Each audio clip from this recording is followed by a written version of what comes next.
Le porte-parole de la plateforme de l'opposition, Pascal Afin-Guesson, a fait le point de la désobéissance civile qui, selon lui, s'avère positive au vu de la mobilisation des militants.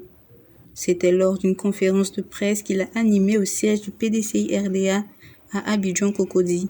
Pour Afin-Guesson, la Côte d'Ivoire est à la traîne car elle n'est pas encore parvenue à asseoir une démocratie forte. Il invite donc ses partisans à amplifier ce qu'il appelle le combat pour la refondation de la Côte d'Ivoire.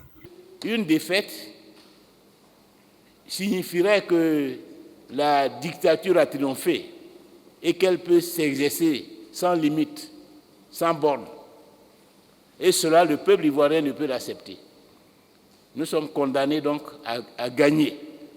Et donc pendant les jours qui arrivent, c'est ce combat que nous avons commencé et que nous allons amplifier. Les opposants se disent satisfaits du bilan de la désobéissance.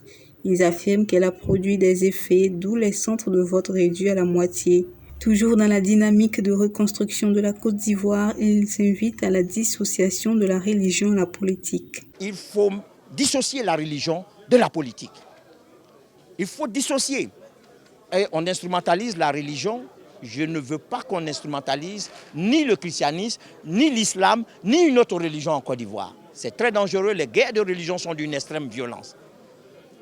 Lorsque des gens se disputent sur des territoires pour des enjeux politiques et économiques, il arrive un moment où le prix à payer est lourd.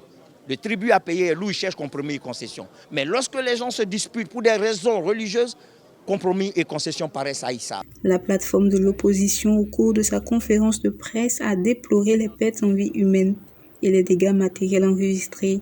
Un bilan qui s'élève à 70 morts et plusieurs blessés.